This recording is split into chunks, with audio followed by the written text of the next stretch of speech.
December 1967. The campaign of North Vietnamese General Giap is going badly. The Americans are applying the pressure on a dozen battlefields. His troops are taking mounting casualties and suffering from a loss of morale. He desperately needs a major victory. But the target he selects hands him one of the costliest defeats of the war and gives the Allies spectacular confirmation that a ground battle can be won by air power. Khe Sanh, an Allied base manned by U.S. Marines and 1 battalion of South Vietnamese Rangers. Cornerstone of the defense line where the demilitarized zone and the Laotian border meet. The mountains surrounding Khe Sanh overlook the Ho Chi Minh Trail. To Giap and to some Western observers, Khe Sanh's similarity to Dien Bien Phu make it a lucrative target, one that might bring a victory as decisive as the one that forced the French withdrawal a decade before. Into the area, Giap moves 2 full divisions, more than 20,000 men, and positions them to surround the 6,000 defenders. A 3rd division is moved toward the Marine base at Camp Carroll.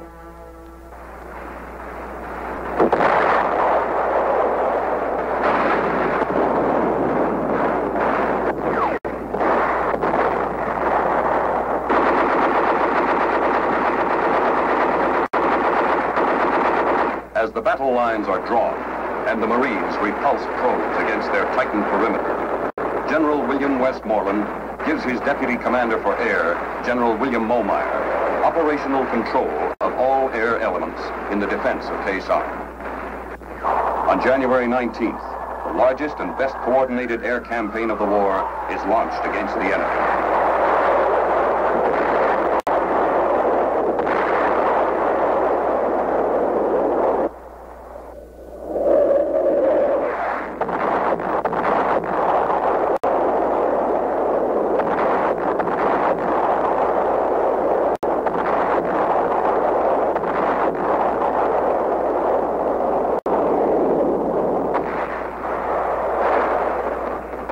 Land routes blocked. Every ounce of food, every round of ammunition must be flown in to the besieged Marines across an air bridge that is always busy, always dangerous.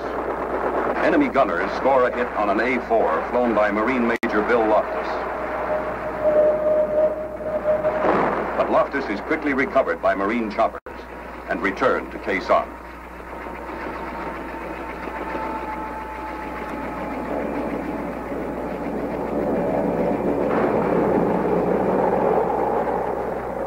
The big cargo aircraft become known as mortar magnets. But in spite of the mortars, in spite of enemy anti-aircraft fire, in spite of bad weather, the air bridge is never cut.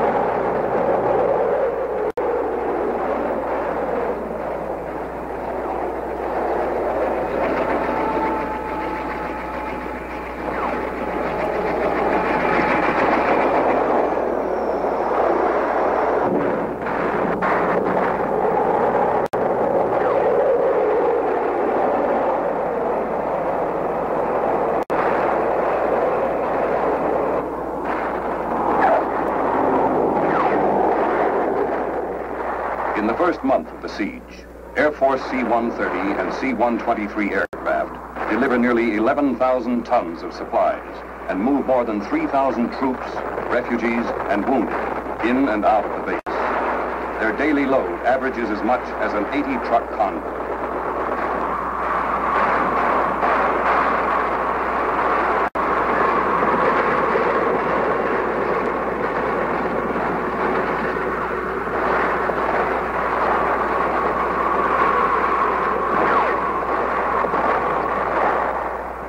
A handful of Air Force aerial port personnel, under constant enemy fire, load and offload as many as 30 aircraft in a day. As the supply by air continues, The Air Force coordinates intelligence from all sources to pinpoint the enemy positions. Air Force reconnaissance crews are able to penetrate the jungle canopy and zero in on enemy targets with highly sophisticated electronic and photographic devices that detect the enemy's slightest move. They often locate more than 300 targets a day.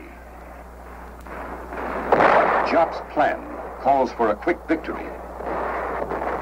He steps up the intensity of his assault, scores a hit on the Marine ammunition dump.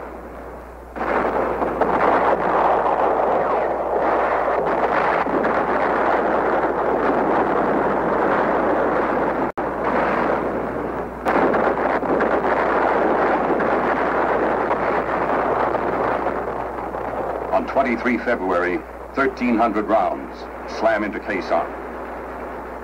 Casualties among the defenders mount.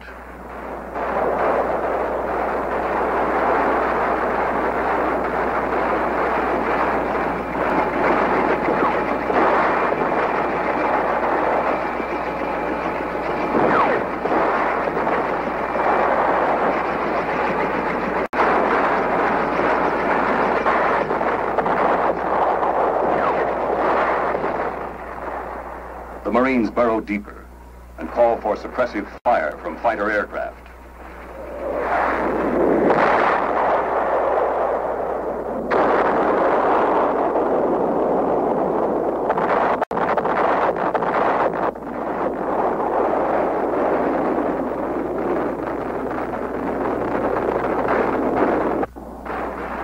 On the airstrip, the airlift planes meet increasing enemy fire.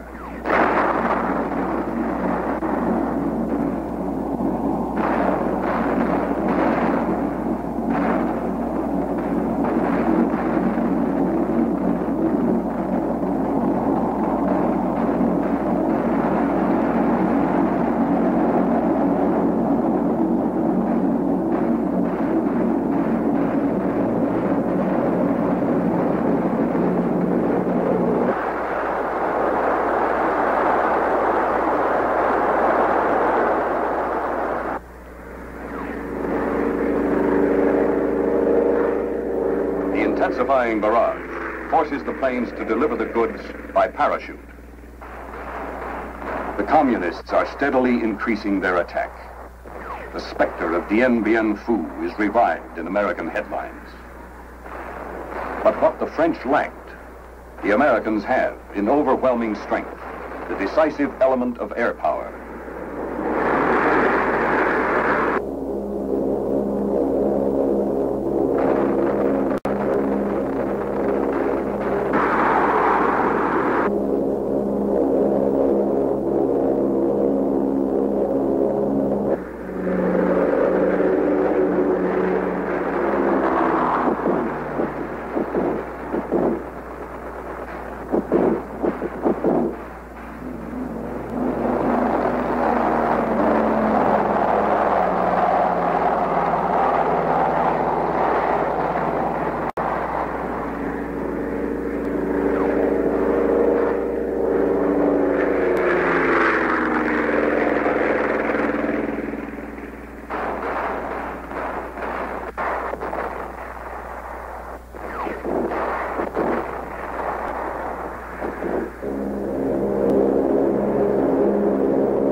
operating around-the-clock strikes, airborne battlefield command and control centers in modified C-130 aircraft orbit Khe Sanh, enabling the airborne commander on the scene to talk with the Marines on the ground, the fighter aircraft pilots, and 7th Air Force headquarters in Saigon. Armed with the latest target information, the ABCCCs direct the forward air controllers, who in turn direct the fighter bombers to enemy positions within yards of the Marines' perimeter.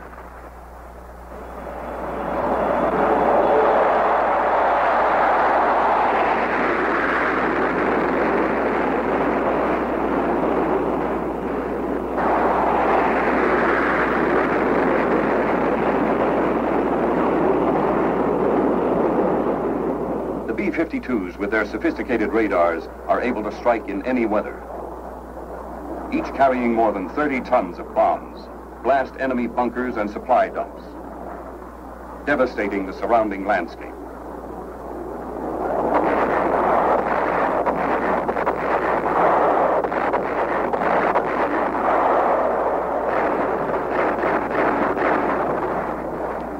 At night, unseen and unheard, until their payloads hit, they strike terror into the hearts of the communist troops.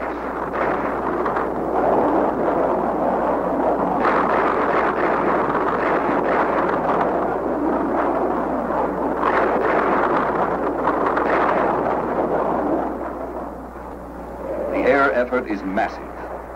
In February and March, General Momeyer directs more than 21,000 sorties in defense of Khe Sanh.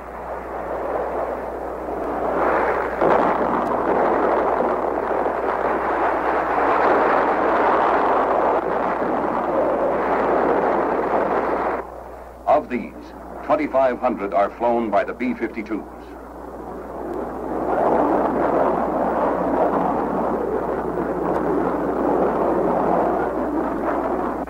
During the same time period, Marine artillerymen at Khe Sanh and Army gunners firing from bases many miles away lobbed thousands of shells at the enemy. In March, about the time of the 14th anniversary of his victory at Dien Bien Phu, Giap orders the withdrawal of the first of 2 divisions which are then in the process of being destroyed.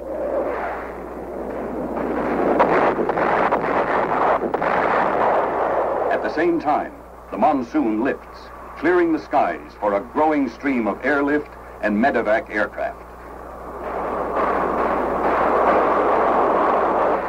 Tactical fighters continue their precise attacks, complementing the heavy bombardment of the B-52s, increasing the pace of the enemy withdrawal.